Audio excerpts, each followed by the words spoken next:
For years, having VEVO after your video name meant you'd made it. Then one day, it just stopped mattering. A music video platform generating 26 billion monthly views somehow went broke, despite being owned by the world's three biggest record labels. Universal, Sony, and Warner controlled this company. Yet even these, the most powerful companies in music, couldn't keep it alive. They paid out 90% of their revenue to partners, keeping just 10% to run the entire business. Hackers deleted the most viewed video in YouTube history, and VEVO couldn't stop it. 3 CEOs in 5 years tried to save the company, and all of them failed.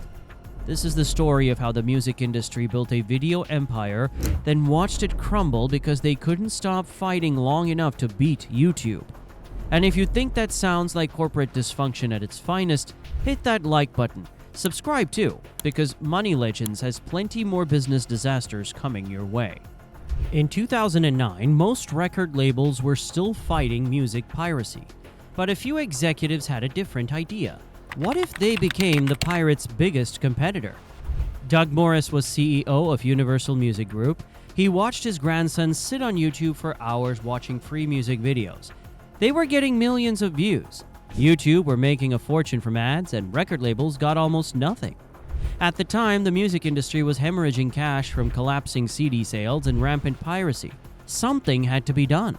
Morris conceived a plan to create the Hulu of music videos, a premium destination that could rival YouTube's dominance.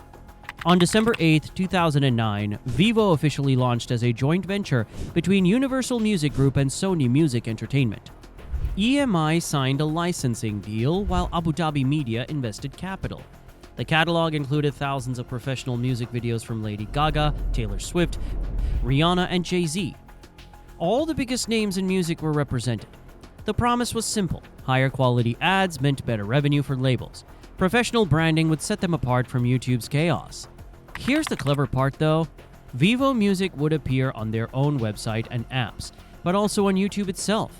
A hedge strategy that let them compete with YouTube while also using YouTube's massive infrastructure. The plan was to go worldwide by 2010. Labels finally believed they could control the content's monetization instead of handing everything to platforms.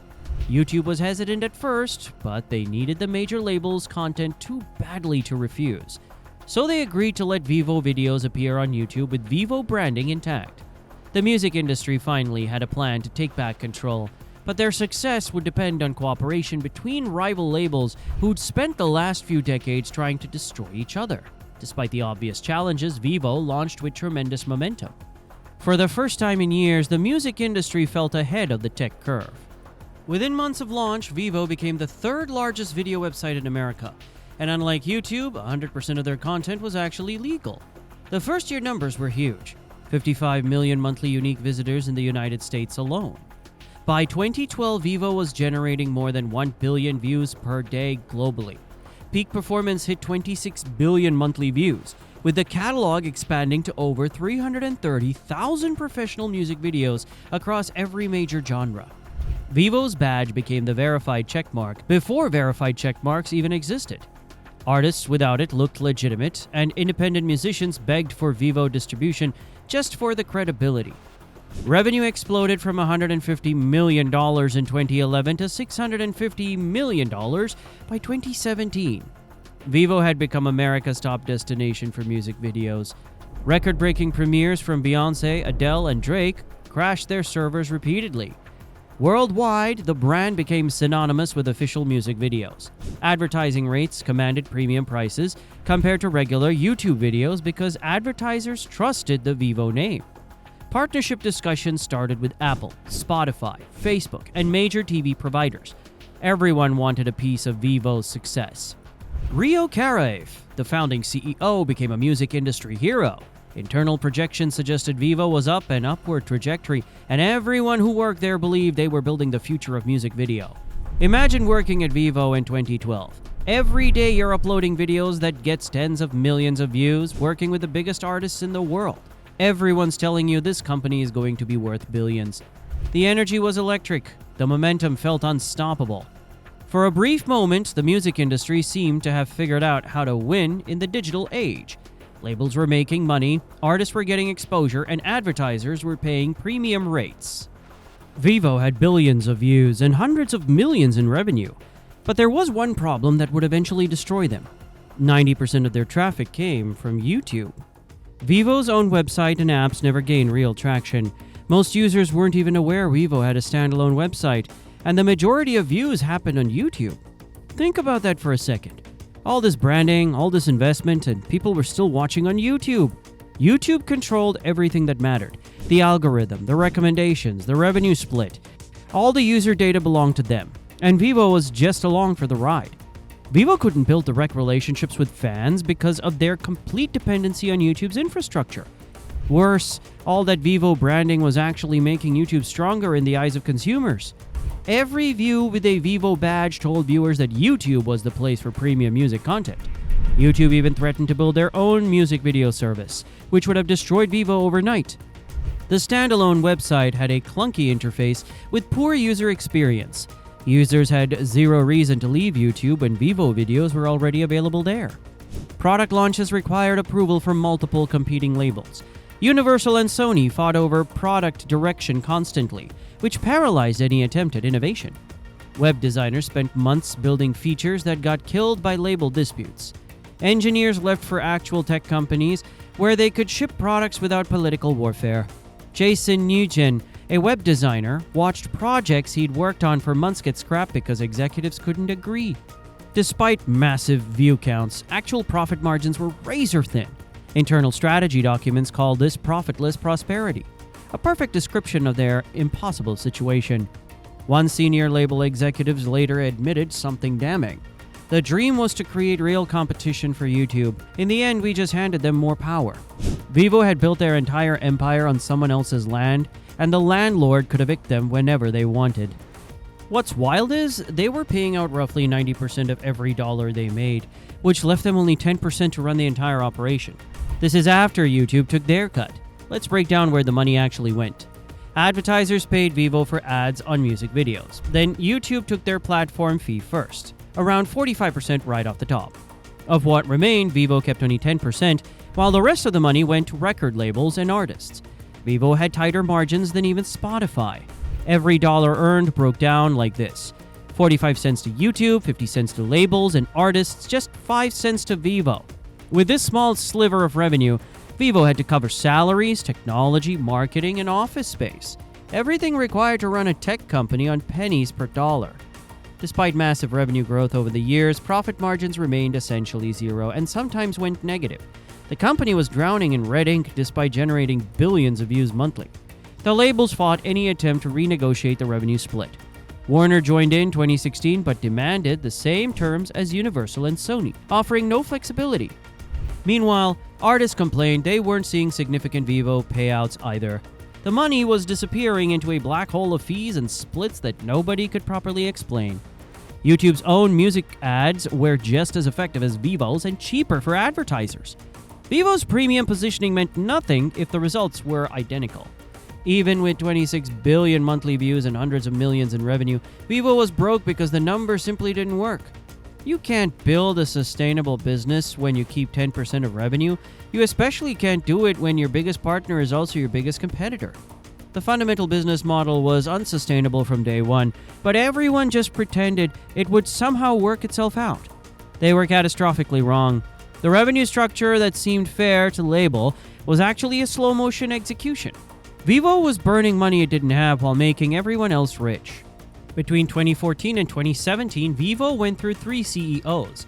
Each one failed for the exact same reason. The record labels wouldn't stop fighting each other long enough to let anyone actually run the company. Rio Karaev, the founding CEO, resigned in November 2014 after increasing tensions with label executives made his position impossible. He couldn't get anyone to agree on anything meaningful. Then Alan Price, the CFO, became interim CEO as a temporary fix while they searched for someone permanent.